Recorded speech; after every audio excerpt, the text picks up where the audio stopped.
Samuel Bruxelles, bonjour.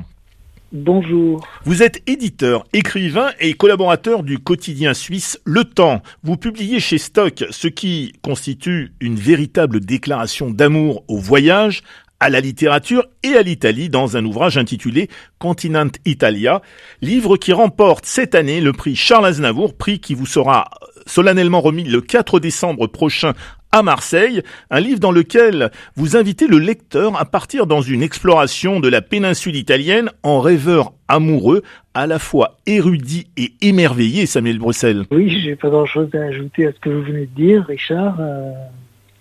C'est un voyage sentimental. D'ailleurs, ça a failli être le titre de ce livre qui s'inspirait du voyage sentimental de Lawrence Stern, écrivain anglais. Et finalement, j'ai retenu Continent Italia parce que c'est en parlant avec une amie, je lui disais, mais l'Italie, finalement, pour moi, telle que je la vois, c'est un véritable continent, avec chaque région, chaque ville étant tellement différente, tellement indépendante, avec une identité tellement forte, des langues, des dialectes. C'est un pays où on pourrait aller toute sa vie en vacances en changeant de lieu chaque année et on ne se lasserait jamais, en fait. Tellement cette destination est riche de découvertes. Oui, c'est vrai, parce qu'on a souvent, comme toujours, on a tous des clichés en tête de l'Italie, de la France, de l'Angleterre. Mais l'Italie, pour moi, c'est un émerveillement constant dans la mesure où je suis toujours heureux de parler avec n'importe qui, comme je le suis d'ailleurs, pas qu'en Italie. Mais enfin, disons qu'en Italie, vous avez un répondant. Dès le moment où vous engagez la conversation avec un chauffeur de bus, avec une serveuse, avec un passant, j'ai toujours eu l'expérience d'un contact très heureux, très détendu, et finalement où l'humour a une grande place aussi, donc c'est toujours un vrai bonheur. Alors votre livre est celui d'un flâneur qui se promène toujours assoiffé d'apprendre et de découvrir. C'est un peu ce qui motive vos flâneries, cette soif d'apprendre et de découvrir ? Oui, disons que c'est quelque chose d'inconscient. Je crois qu'on a tous, on a tous envie d'apprendre, de découvrir des choses nouvelles. Mais encore une fois, je crois que ce qui m'enchante le plus en Italie, c'est cette humanité que l'on sent partout, à tous les niveaux, cette grande chaleur et le fait de pouvoir finalement communiquer facilement, quoi. Et dans cette exploration de l'Italie à travers des textes courts, vous saisissez des moments où la surprise et l'émerveillement se côtoient en permanence. Oui, parce que finalement, l'émerveillement ne vient pas que des grandes révélations. L'émerveillement vient aussi des petites choses, des petites rencontres, des conversations, et puis de la surprise aussi. Stendhal avait ce mot merveilleux, il disait l'extraordinaire, je suis en quête de l'extraordinaire imprévu.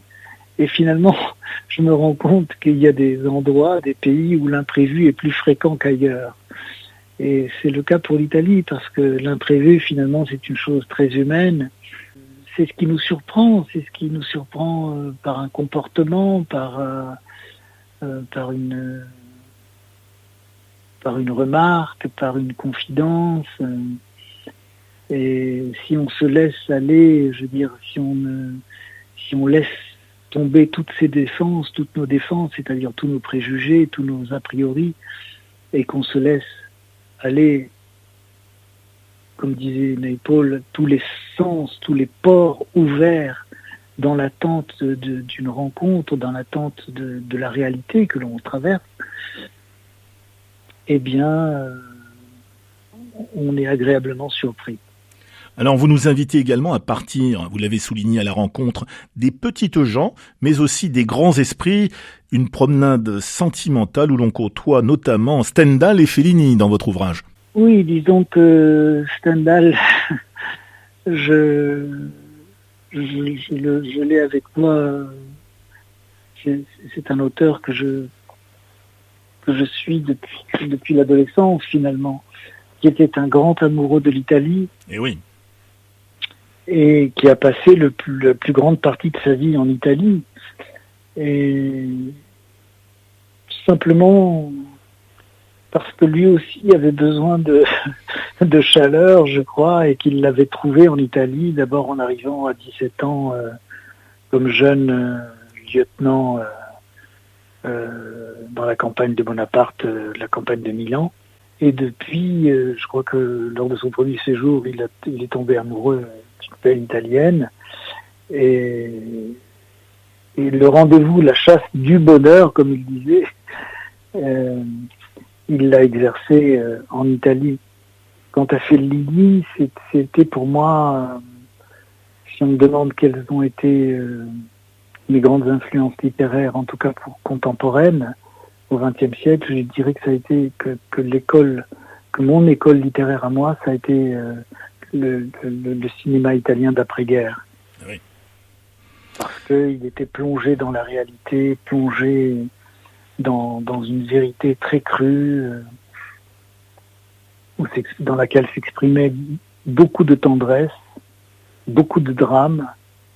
Et comme disait le grand acteur italien Alberto Sordi, la vie est faite de larmes et de rire. Et je crois que c'est ce mélange de larmes et de rire que nous a offert ce cinéma italien, oui, qui m'a profondément marqué, profondément influencé, je dirais.